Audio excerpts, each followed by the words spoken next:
Olá! Na aula de hoje nós vamos conversar sobre a interpretação do sumário de urina, ou do exame de urina tipo 1, ou do EAS, elementos anormais e sedimentoscopia. O nome, ele varia de região em região, mas seria o exame de urina simples. Começando a nossa aula, nós vamos apresentar um problema clínico que vai nortear a nossa aula. Paula, de 32 anos, ela é diabética tipo 2 e procurou atendimento com um relato de disúria associada à febre e dor lombar. Acrescenta uma urina escura e, considerando o possível quadro de infecção do trato urinário, nesse caso mais especificamente a pielonefrite, você resolveu solicitar um sumário de urina e uma urinocultura e realizar um teste com fita reagente.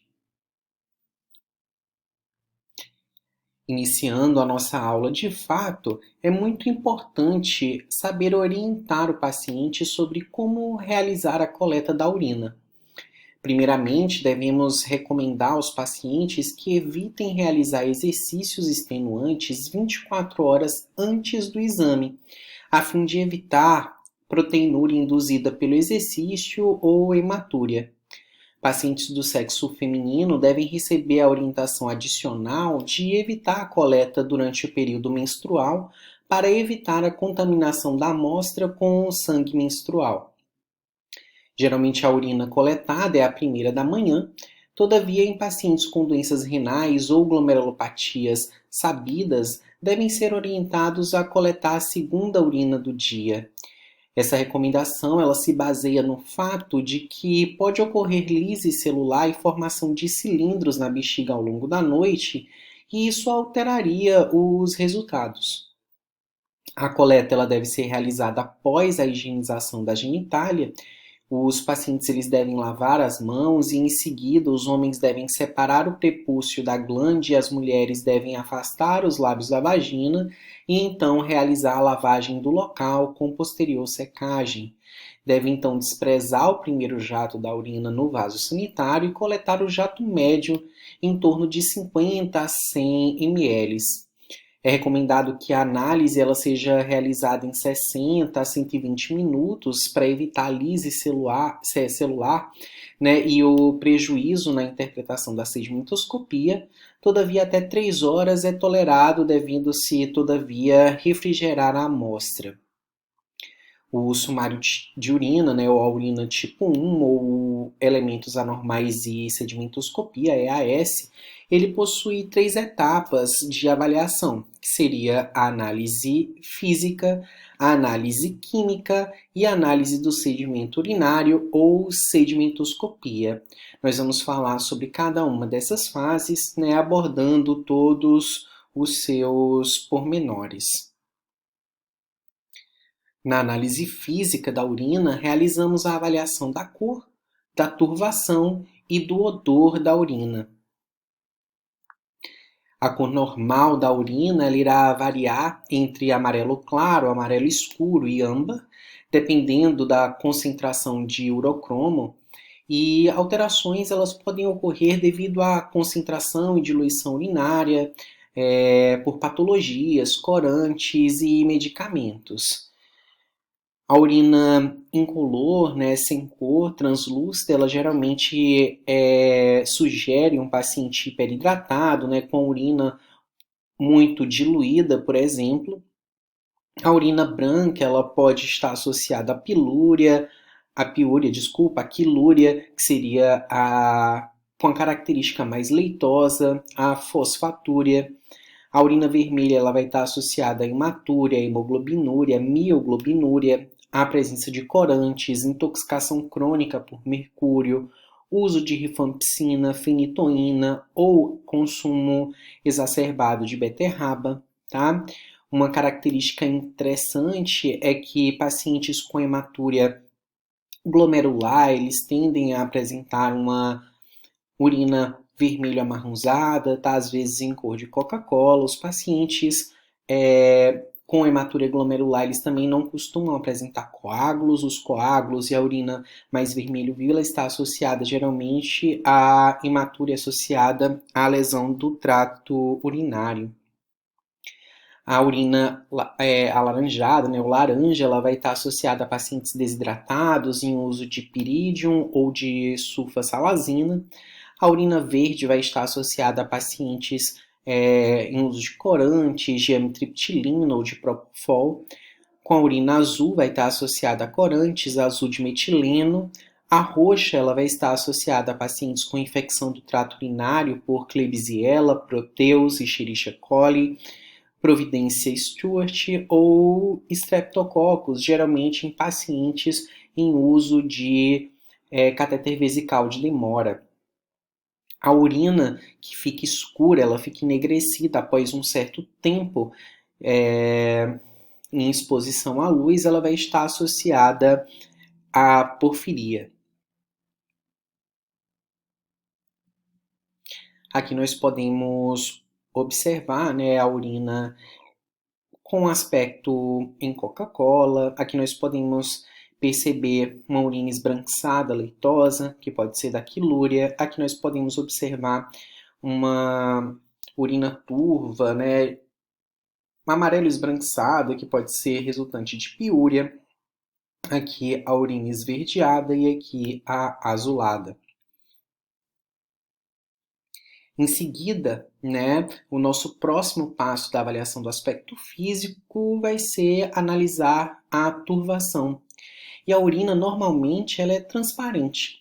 A urina pode se tornar turva devido à alta concentração de qualquer partícula urinária, como, por exemplo, células, bactérias e cristais. Vale ressaltar, todavia, que uma urina transparente não significa que não exista alteração. Portanto, a turvação ela não é um critério confiável para análise. Por último, na análise física, nós temos o odor, que é uma outra característica física não tão confiável, uma vez que o odor da urina pode variar com a alimentação, por infecções bacterianas, odor esse causado pela produção de amônia, ou na cetoacidose diabética, cujo odor pode ser doce ou frutado devido às cetonas na urina.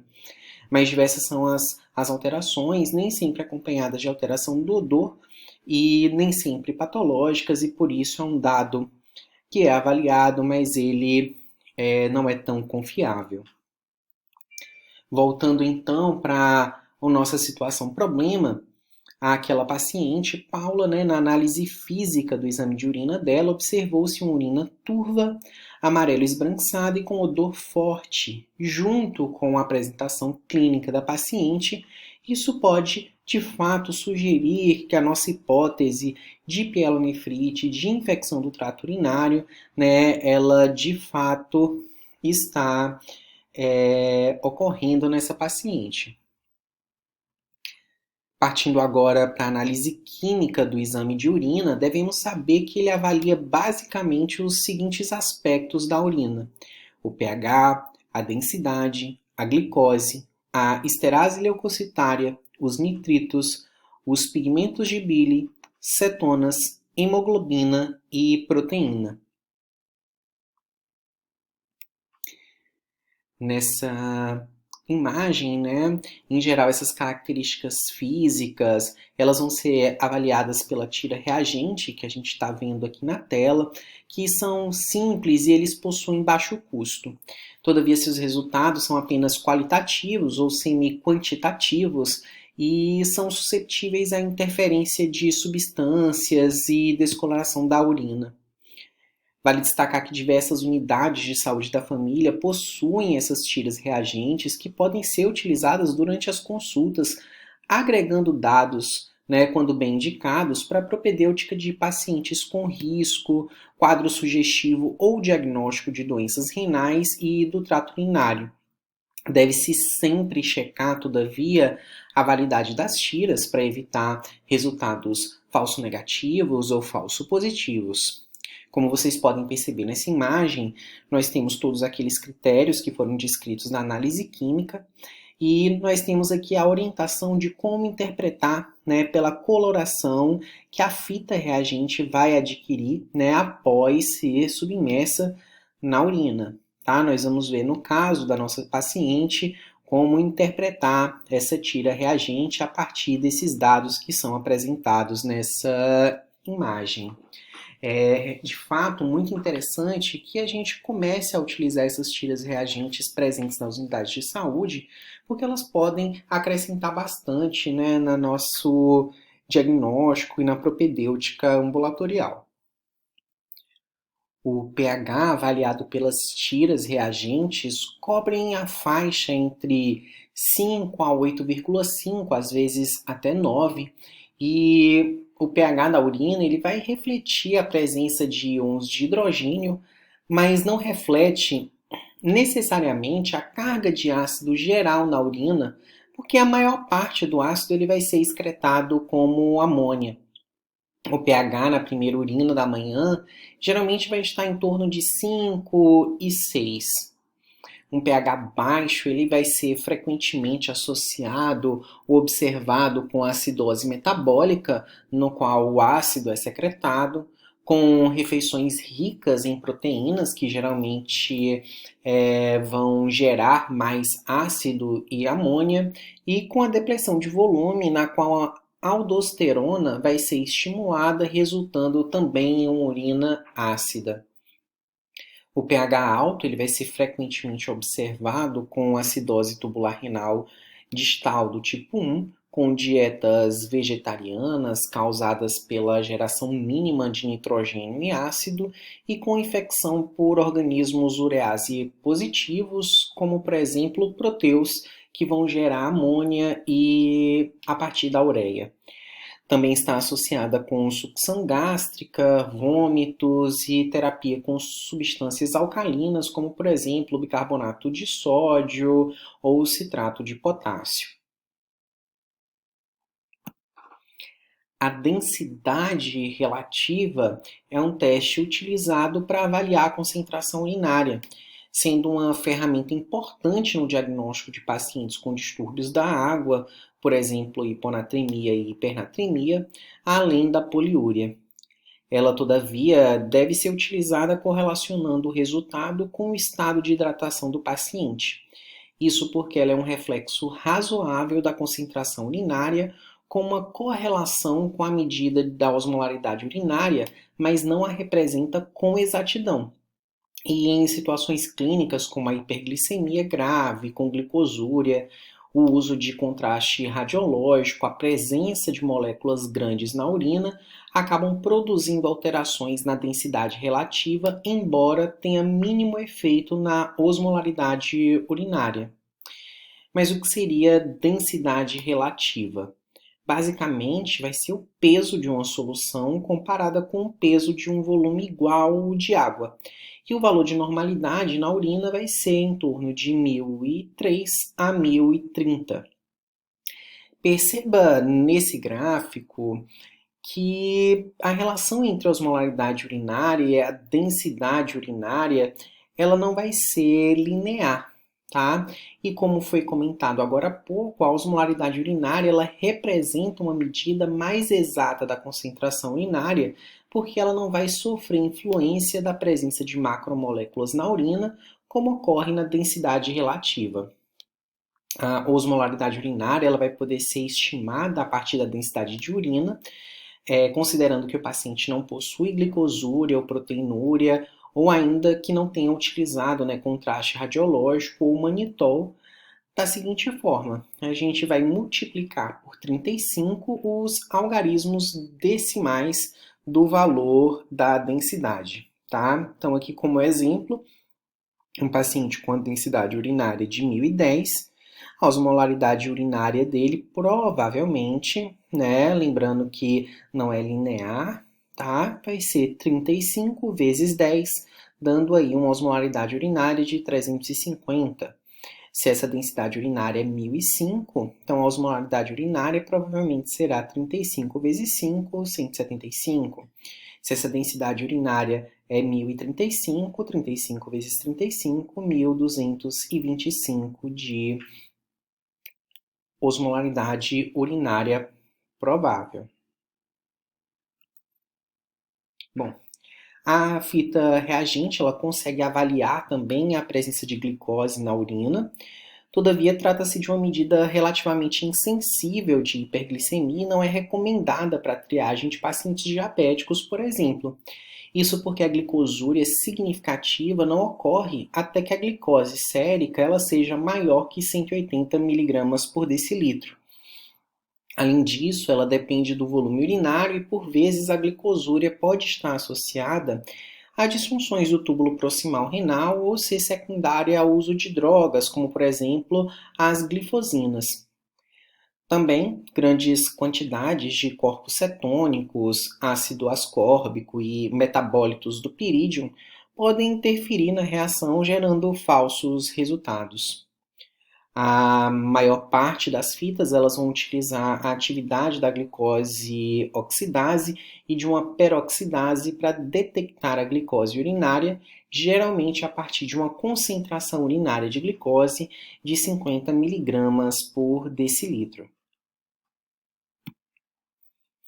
A avaliação das cetonas, por sua vez, lá na tira reagente, ela vai se basear na reação com o nitroprussiato. Essa reação vai ser capaz de detectar a presença de acetoacetato e acetona, todavia ela não avalia, ela não detecta beta-hidroxibutirato, que representa cerca de 80% dos corpos cetônicos produzidos na cetose. Esses cetoácidos eles podem aparecer na urina não só na cetoacidose diabética, como também na cetoacidose alcoólica e naquela associada à inanição. Geralmente, a avaliação dos corpos cetônicos na cetoacidose diabética ocorre através da dosagem sérica dessas substâncias. Todavia, na prática, o exame não se encontra disponível na maior parte dos serviços. Dessa forma, alguns autores sugerem que a presença de 2 cruzes ou mais de cetonas no exame de urina, na vigência de achados clínicos sugestivos, vão indicar cetoacidose diabética.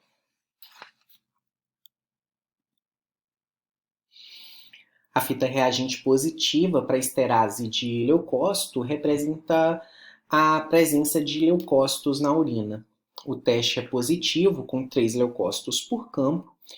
Quando o teste ele for positivo na ausência de leucócitos no sedimento urinário, ou seja, a minha fita testa positivo para a esterase leucocitária, para leucócito, mas quando eu olho lá no microscópio eu não consigo ver leucócitos, né?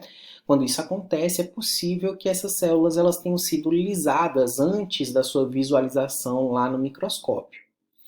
Embora pensemos em infecção urinária bacteriana quando na presença de esterase leucocitária positiva e leucócitos na urina, vale destacar que determinadas condições clínicas, como a nefrite intersticial aguda, a nefrolitíase, o abdômen agudo inflamatório e a tuberculose renal, podem apresentar piúria, tá? E essas doenças devem ser pensadas no contexto clínico apropriado, claro, e também quando tratasse de uma piúria asséptica, ou seja, com urinocultura negativa.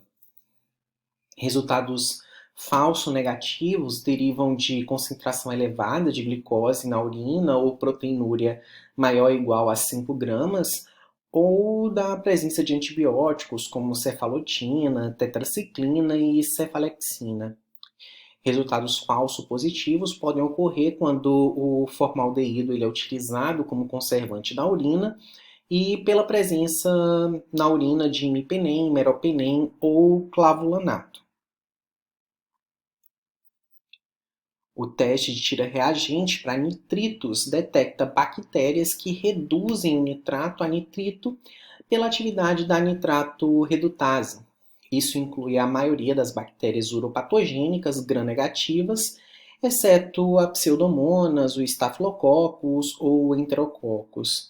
Nesses casos de bactérias que não produzem a redutase do nitrato e, portanto, não convertem nitrato em nitrito, o teste ele vai ser negativo mesmo com uma infecção do trato urinário bacteriana. Geralmente esse teste ele é mais valioso quando usado em conjunto com a esterase leucocitária para avaliar um paciente com suspeita de infecção do trato urinário. E por quê? Porque resultados positivos, eles também ocorrem, por exemplo, em pacientes com dietas vegetarianas ou ricas em vegetais, que de certa forma são ricas em nitratos, tá?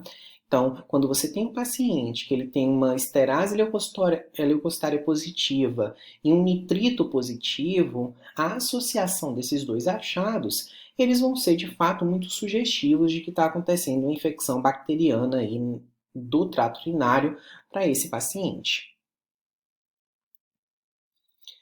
A avaliação das concentrações urinárias do urobilinogênio e da bilirrubina perderam campo em importância após passarmos a dosar e diferenciar as frações de bilirrubina no sangue. Geralmente eles vão estar presentes quando ocorre o aumento da bilirrubina direta, visto que apenas ela é hidrossolúvel, e basicamente a bile presente na urina pela fita reagente, ela reflete a filtração da bilirrubina sérica, encontra-se presente em diversas patologias hepáticas e a avaliação do urobilinogênio e da bilirrubina na urina nos permite diferenciar a icterícia obstrutiva de outras causas de doença hepática, por exemplo.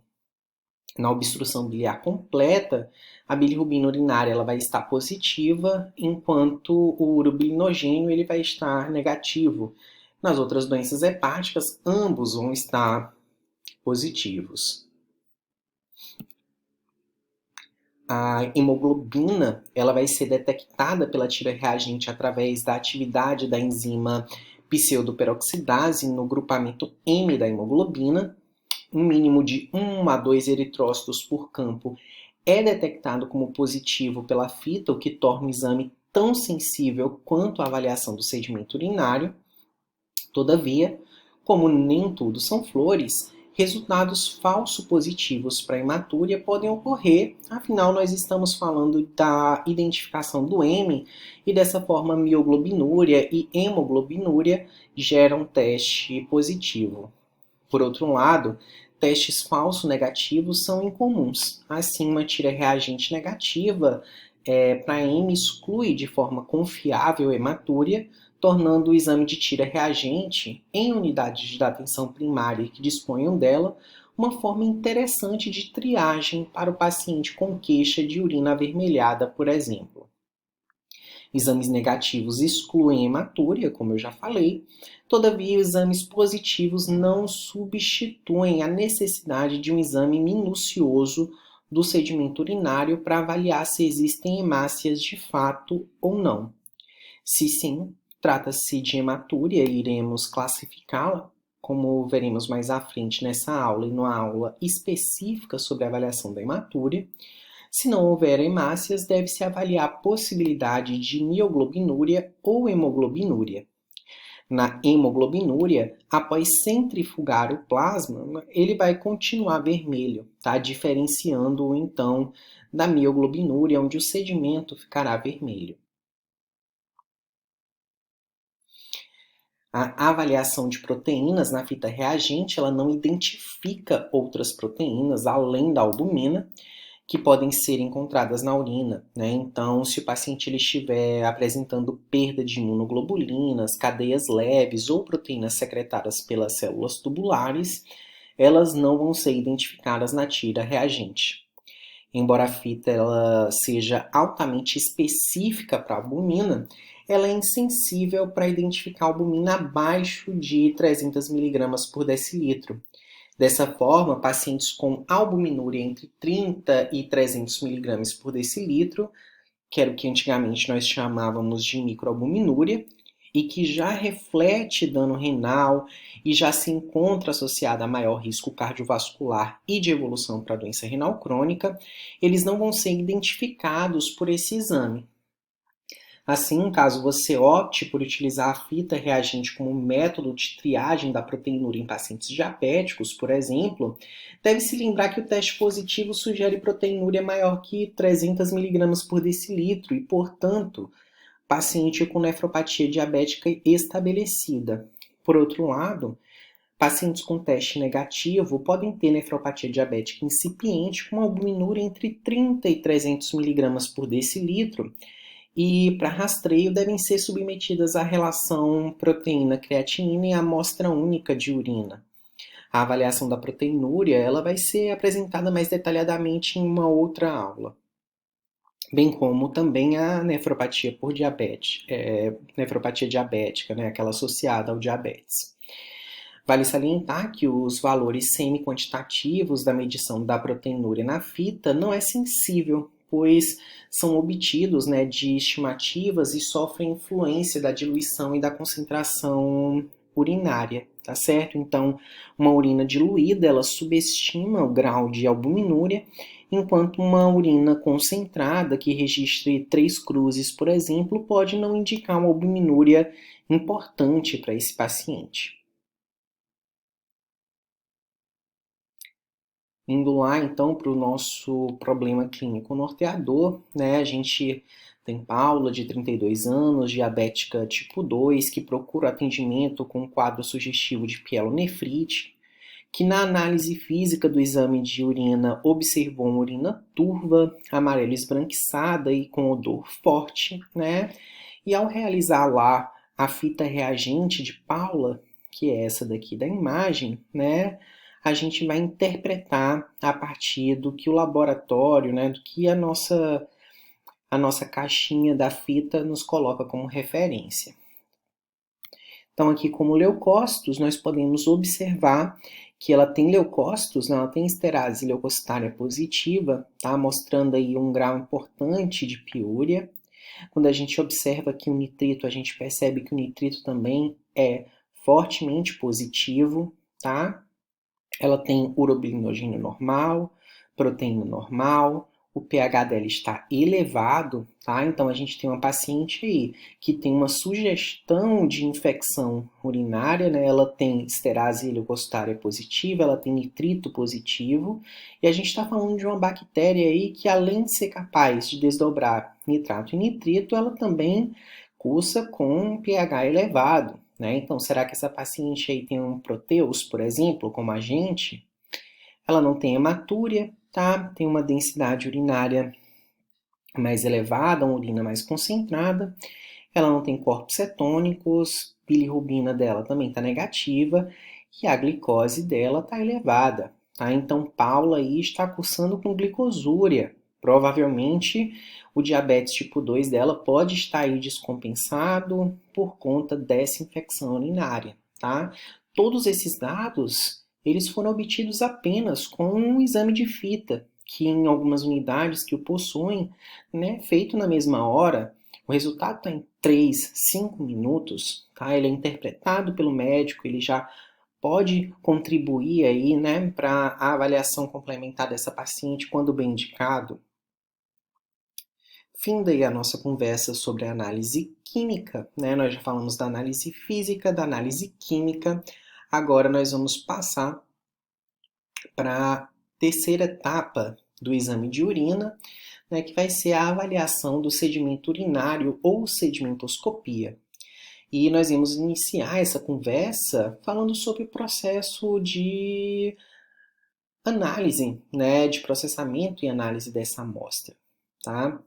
Nós devemos examinar, idealmente, logo após a micção, tá? Então, o paciente vai lá, de preferência, se possível, né, ele urina, a gente pega aquela urina fresca e vai interpretá-la, de preferência não ultrapassar 60 minutos, 120 minutos, tá?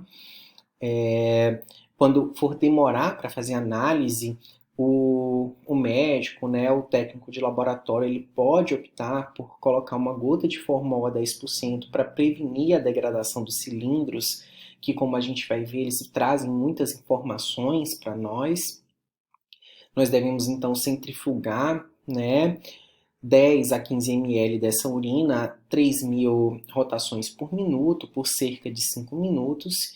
E em seguida, utilizando uma pipeta, a gente deve descartar o sobrenadante e após ressuspender o sedimento, a gente vai pegar uma gota do sedimento urinário e vai colocar em uma lâmina com uma lamínula, né, por cima, e a gente vai examinar aí no microscópio sobre uma iluminação reduzida. O número de cilindros, de hemácias e de células brancas e epiteliais, ele deve ser avaliado pelo menos em 10 campos, tá? E a gente deve passar aí para 100, 200 a 400 vezes, tá? Então, aqui a gente também tem a câmera, tá? Onde a gente pode fazer a avaliação do paciente, né? Realizando a contagem aí nessas áreas, tá? Sombreadas. E a gente vai fazer a contagem dessas células que a gente encontra, sendo o resultado multiplicado por 5, obtendo-se então o número de células por milímetro cúbico, tá? Que a gente vai colocar lá no nosso laudo. E quais são os itens, né, que nós vamos avaliar na sedimentoscopia? Basicamente, nós vamos avaliar as células, os lipídios, os cilindros, os cristais, os organismos, tá? E os contaminantes. Na parte celular, tá? Iniciando a nossa avaliação pelas células, que células nós vamos avaliar? Tá? Então, hemácias, leucócitos, células epiteliais. A avaliação da hematúria será um tópico, né, de um complemento dessa aula, chamada Avaliação e Propedêutica da Hematúria. Cabe aqui informar que é extremamente relevante não apenas identificar se existem hemácias, mas avaliar sua morfologia. Hemácias isomórficas, que se assemelham às hemácias do esfregaço de sangue periférico, sugerem sangramento do trato urinário. Por sua vez, as hemácias dismórficas, que vão ser caracterizadas por hemácias com vesiculações, brotamentos, perda parcial da membrana celular, apresentando-se com variados tamanhos e aspectos, eles vão sugerir doença glomerular. As hemácias elas vão perder a sua forma no processo de passagem pelas estreitas fendas glomerulares. Já os leucócitos, né, os leucócitos eles vão ser maiores que as hemácias e eles apresentam citoplasma granular e com núcleo, geralmente multilobulados. Os neutrófilos eles são os mais encontrados na urina e encontram-se associados à infecção do trato urinário bacterianas, geralmente, né, embora possam ser encontrados em nefrites intersticiais e glomerulopatias. Os eosinófilos eles também podem ser vistos, mas requerem coloração especial, como a de Hansel ou de Wright. Essas células elas podem ser encontradas na nefrite intersticial aguda, na embolia por colesterol, na esquistossomose e até mesmo na pielonefrite crônica. Os linfócitos, que também vão requerer coloração especial na amostra, eles vão ser encontrados geralmente quando os linfócitos presentes no interstício renal, eles vão ser eliminados na urina em doenças tubulointersticiais crônicas como a sarcoidose. Já as células epiteliais, embora elas possam ser eliminadas na urina de qualquer parte do sistema geniturinário, apenas as células epiteliais tubulares elas vão ter grande relevância clínica para a linforologia, em geral, sendo maiores, né, que os leucócitos. Então, leucócitos maiores que hemácias, células epiteliais geralmente maiores que leucócitos. As células do epitélio tubular renal, elas vão derivar da esfoliação do epitélio tubular, podem ser encontradas em pessoas normais, né, mas assumindo relevância clínica nos pacientes com condições associadas à necrose tubular aguda e à nefrite intersticial aguda, e em pacientes transplantados renais, naqueles que estão apresentando rejeição aguda celular.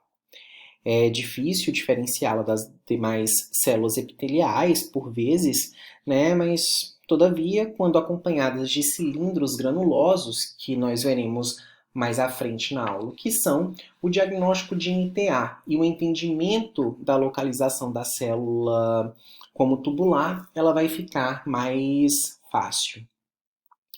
As células do epitélio de transição, elas vão derivar da esfoliação do urotélio, né, que reveste o trato urinário dos cálices até a bexiga, podendo ser encontrado em situações normais, tá? Mas quando em grande quantidade, eles podem sugerir dano grave ao urotélio, podendo ser encontrados, por exemplo, em neoplasias, cálculos ou em obstrução do trato urinário. As células do epitélio escamoso, elas por sua vez vão derivar da uretra ou da genitália externa, e quando presentes em grande quantidade, eles vão sugerir aí que essa urina ela foi contaminada, né, no seu processo de coleta por secreções genitais. Aqui nessa primeira figura, né, nós podemos observar hemácias que estão isomórficas, percebam, né, que elas se parecem de fato com aquelas hemácias que a gente encontra no esfregaço de sangue periférico. E aqui nessas imagens, tá, que a gente consegue ver aqui nas setas, tá certo? A gente tem as hemácias que são chamadas de hemácias crenadas, que vão ser um achado da hematúria não glomerular, tá? Essa hematúria isomórfica, ela é aquela que, como eu falei, vai estar associado aí a uma hematúria geralmente estrutural, né, por sangramento do trato urinário. Nessa outra imagem, a gente consegue observar as hemácias dismórficas, tá? Percebam que existem irregularidades da membrana celular, tá? E aqui a gente tem acantócitos. E o que são acantócitos? São hemácias dismórficas que, como a gente pode ver, elas possuem um corpo celular que ele é em forma de anel. Percebam que, de fato, né, a gente consegue perceber que esse formato em anel. E ele apresenta geralmente uma ou mais bolhas, né, de diferentes tamanhos que a gente pode observar aqui, certo? Então a gente vai ter essas células aqui chamadas acantócitos. Como eu falei, essas hemácias elas geralmente são deformadas, né, no processo de passagem pelas fendas de filtração. Elas estão passando por um lugar que elas não deveriam estar de fato passando. Aqui novamente nós podemos observar hemácias dismórficas, tá? E na segunda imagem nós podemos observar aqui hemácias isomórficas, tá certo? Então aqui a gente consegue observar, tá? Diversas hemácias de fato dismórficas, tá? Acantócitos aí. Já que nós podemos observar neutrófilos, né, nessa imagem, perceba aí o núcleo lobulado, né, e o citoplasma granular, tá? A gente está vendo aí nessas células, certo? Já que na segunda imagem a gente vai observar, né, um macrófago fagocítico granular, tá certo? Uma outra estrutura aí com esses núcleos, né, e com esse citoplasma aí granular. Aqui na primeira imagem, nós podemos observar duas células, tá? De camadas profundas do urotélio, enquanto aqui na segunda imagem a gente consegue notar alguns tipos de células no nosso epitélio tubular renal, tá? Perceba aí que com diversas morfologias. Aqui nós podemos observar três células das camadas superficiais do urotélio, tá? Enquanto aqui nessa outra imagem a gente pode observar células do epitélio escamoso, tá? Então aí podendo estar associada à contaminação da amostra de urina. Terminado aqui a nossa conversa sobre as nossas células e análise das células no nosso sedimento urinário, aqui a gente vai conversar sobre a presença de lipídios, né? Esses lipídios que vão ser encontrados na urina como gotículas translúcidas e amareladas de diferentes tamanhos que podem estar isoladas ou agrupadas, né? E podem também ser corpos gordurosos ovais, que vão ser, na verdade, células tubulares, renais ou macrófagos, que vão estar engurgitados com gotículas de gordura, tá? Nessa primeira figura que nós podemos observar, tá? Gotículas arredondadas de gordura, tá? Por vezes aí agregadas, tá? Então a gente pode observar aqui nessa primeira foto. Já na segunda imagem, a gente consegue ver essas mesmas gotículas da primeira figura, só que agora sobre a luz polarizada, permitindo observar então as típicas cruzes de Malta com braços simétricos, tá? Então a gente consegue observar aí. Já aqui na terceira figura, a gente consegue observar essas partículas de gordura, tá? Com protrusões, geralmente observadas aí numa doença genética rara, associada à cardiopatia e AVCs, tá? Que se chama doença de Fabry. Indo agora para a nossa conversa sobre cilindros, os cilindros eles são observados na urina, né, e são formados dentro da luz dos túbulos renais e dessa forma eles tomam uma forma desses lúmens, tá? Como ele é formado lá, ele toma a forma do local onde ele está. Eles costumam ser cilíndricos e com contornos regulares, embora possam ser fraturados, né, quebrados durante a centrifugação que a gente faz para preparar o exame. Todos os cilindros eles vão produzir uma matriz orgânica que vai ser composta primariamente pela mucoproteína de Tan-Hoffmann. Essa mucoproteína ela vai ser secretada pelas células do ramo ascendente espesso da alça de Henle. Alguns tipos desses cilindros eles podem ser vistos em pacientes normais, enquanto outros, como nós vamos ver mais à frente, eles vão ser encontrados em paciente com doença renal, seja ela aguda ou crônica, seja ela glomerular ou tubular, como por exemplo os cilindros que se formam, né, nos túbulos renais. Qualquer partícula que vai ser contida em um cilindro, ele vai derivar dos rins, tá? Então, por exemplo, se eu tenho um cilindro hemático, esse cilindro hemático ele vai ser resultante de uma hematúria glomerular. Porque como o cilindro ele é formado no túbulo, para que eu tenha hemácia aderida nele, essa hemácia tem que ter sido filtrada e tem que ter ganhado o túbulo, tá? A mesma coisa com leucócitos, células epiteliais, tá? Então, cada partícula dessa que vai ser aprisionada ao cilindro lá no túbulo renal, ele vai fazer com que esse cilindro ele tenha um aspecto diferente, né? E que apresente um significado clínico também diferente. Então, observando aqui na nossa tabela, resumindo alguns tipos de cilindros, né? Nós temos o cilindro hialino, que vai ser muito comum em pacientes e indivíduos normais, ele vai ser basicamente a mucoproteína de Tan-Hoffmann. Nós vamos ter o cilindro hemático, tá? Geralmente associado à glomerulonefrite, a glomerulonefrite rapidamente progressiva. Nós vamos ter o cilindro leucocitário, geralmente associado à pielonefrite aguda, à nefrite intersticial aguda. Também podem ocorrer na glomerulonefrite proliferativa, na embolia por colesterol. Nós vamos ter o cilindro granuloso, geralmente associado à necrose tubular aguda. O cilindro sério, que pode ocorrer na doença renal crônica, na lesão renal aguda subaguda. Nós vamos ter os cilindros largos, né, geralmente encontrados na doença renal crônica avançada, e os cilindros graxos, que vão ser encontrados aí na síndrome nefrótica com proteinúria ou lipidúria grave. Nessa primeira imagem aqui, nós podemos observar um cilindro hialino, enquanto aqui na segunda imagem nós vamos encontrar um cilindro hialino granular, que geralmente vai estar associado à necrose tubular aguda.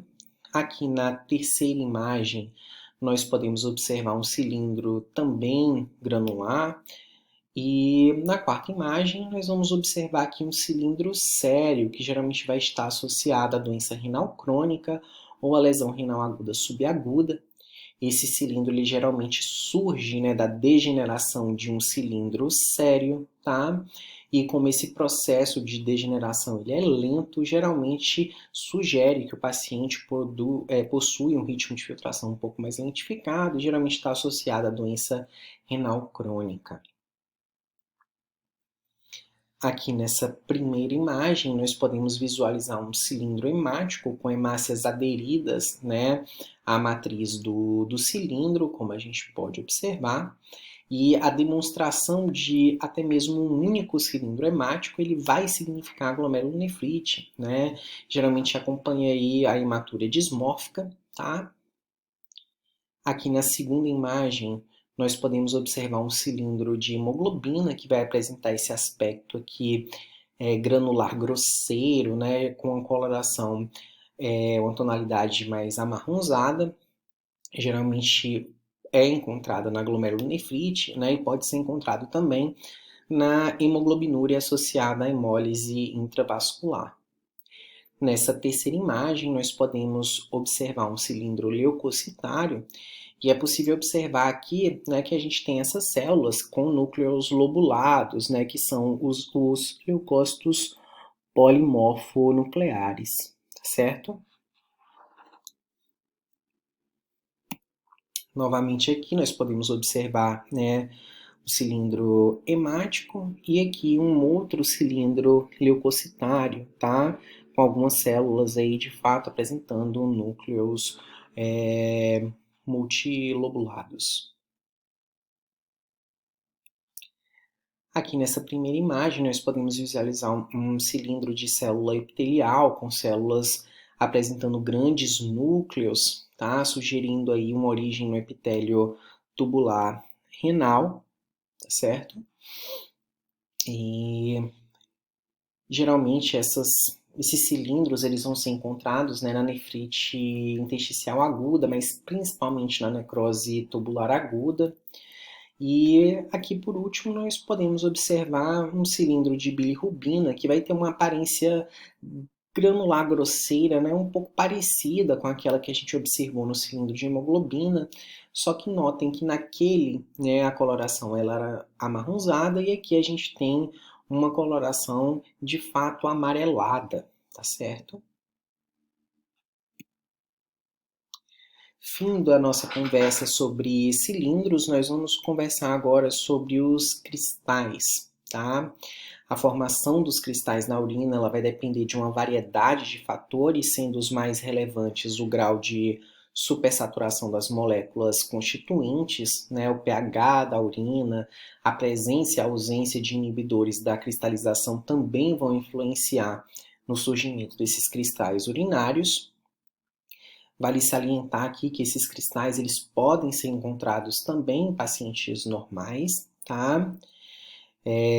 Cristais de ácido úrico, urato amorfo, oxalato de cálcio, de bruxita, de fosfato de cálcio, de estruvita, eles vão ser considerados cristais comuns, tá? Não significam necessariamente que o paciente tem litíase, nem que ele tem maior risco de litíase, nem que caso ele possua litíase, o cálculo é dessa constituição. Nós podemos apenas refletir que está ocorrendo uma supersaturação transitória nessa urina, tá? Mas caso você encontre de forma persistente aquele mesmo cálculo, né, de oxalato, por exemplo, aí você pode refletir que pode existir nesse paciente uma hipercalciúria, uma hiperoxalúria, uma hiperuricosúria e pode até investigá-la, tá? Destes, nós também devemos destacar que o cálculo de Struvita ele geralmente está associado à infecção do trato urinário e a gente deve ficar atento, né, a essa informação. Já cristais de colesterol, de cistina, de 2,8 de hidroxiadenina, por sua vez, eles vão ser considerados cristais patológicos. Diversos cristais eles também podem ser encontrados, por exemplo, associados ao uso de medicações, como por exemplo a amoxicilina, o ciprofloxacino, o aciclovir, o indinavir e uma diversidade muito grande de medicações, inclusive, por exemplo, a vitamina C injetável. Nessa primeira imagem, nós podemos observar cristais de ácido úrico que vão possuir comumente esse formato aí romboide, tá? Então, eles podem possuir esse aspecto. E aqui na segunda imagem nós vamos observar cristais de oxalato de cálcio de hidratado com esse aspecto típico aí que parece um envelope, né? Um envelope de carta, tá? Aqui na primeira imagem, nós podemos observar diferentes tipos de cristais, né, de oxalato de cálcio monohidratado, tá? Enquanto aqui na segunda imagem nós podemos visualizar um cristal de bruxita, tá? Que tem esse formato aí semelhante a de uma estrela, tá? Como naqueles de fosfato de cálcio. Aqui nesse primeiro nós visualizamos um cristal de estruvita, tá? Em meio a enorme quantidade de partículas de fosfato amorfo, tá? E na segunda imagem nós observamos um cristal de colesterol. Aqui nessa primeira imagem, nós vamos observar cristais de cistina que vão estar empilhados uns nos outros.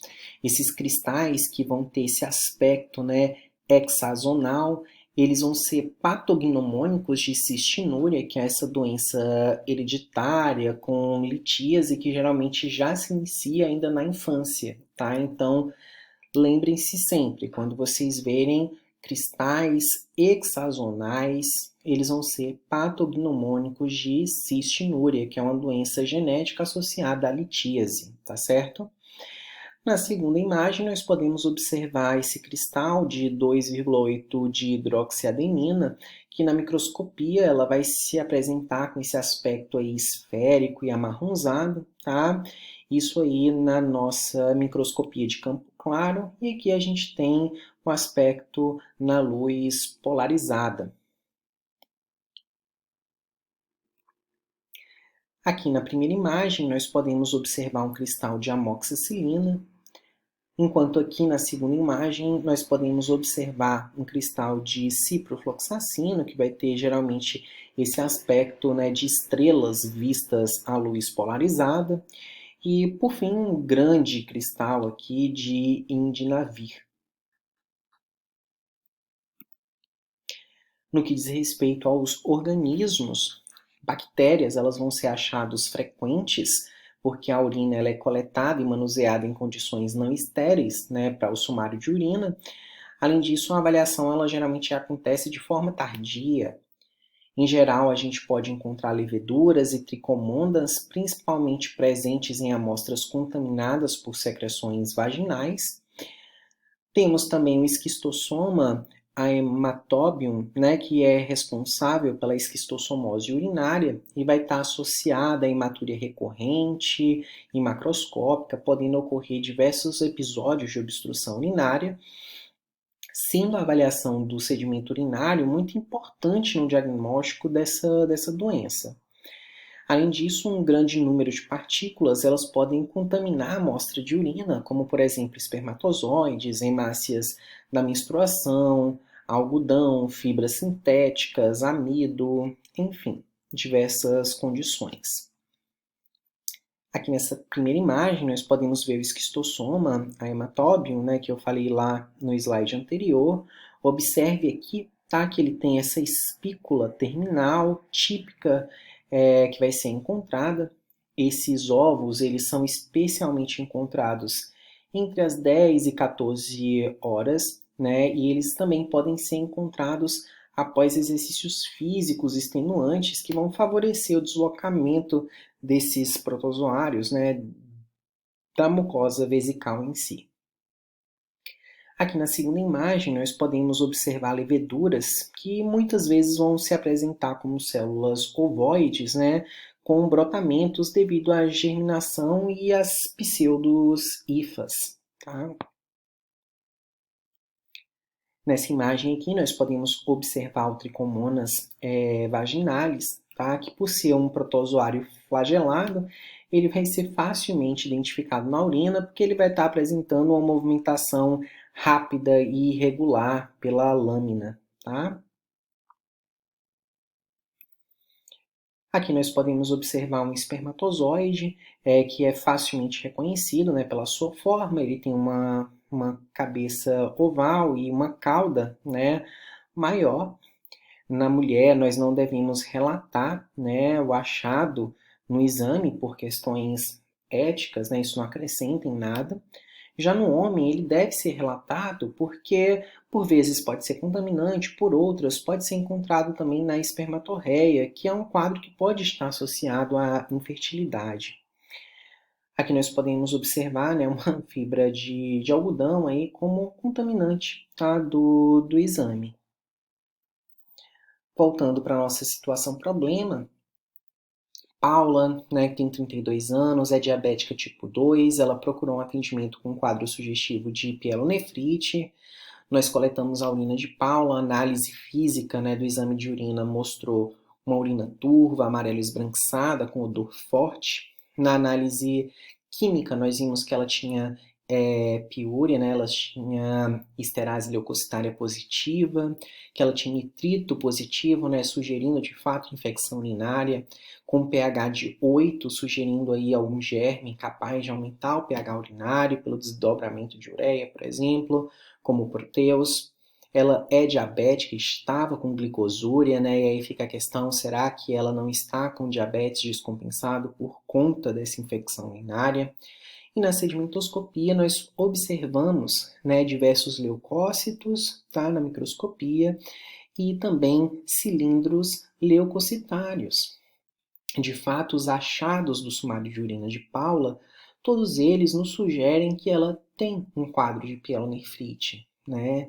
Então, o exame acrescenta aí para a gente que, de fato, essa é uma hipótese válida, uma hipótese que faz sentido para a paciente, nos acrescentando ainda um dado, né, que nos faz questionar a presença de um germe aí que não é Escherichia coli, que é o mais comum, tá? Que pode estar associado à infecção complicada, que por vezes e por alguns protocolos sugerem inclusive exames de imagem em pacientes com pielonefrite com pH elevado, como a gente vai ver na aula de infecção urinária, tá? E que sugere, que traz para a gente a informação de que essa doente pode estar com uma descompensação, com complicação aguda do diabetes por conta dessa infecção, podendo aí ter a necessidade de revisão do tratamento do diabetes, para que essa paciente não evolua se já não está, né, evoluindo com um quadro de estado hiperosmolar hiperglicêmico, tá? E tudo isso foi obtido de forma muito simples, com um exame muito simples, que é a parte do exame físico e químico, né, através da tira reagente, pode ser feita aí em diversas unidades de saúde da família do país. É isso, espero que tenha acrescentado a todos. A continuidade dessa aula, ela é voltada para a avaliação hipropedêutica específica da hematúria e da proteinúria, que é muito relevante na nossa disciplina e também para a prática, né, de cuidados na atenção primária. Até mais, obrigado.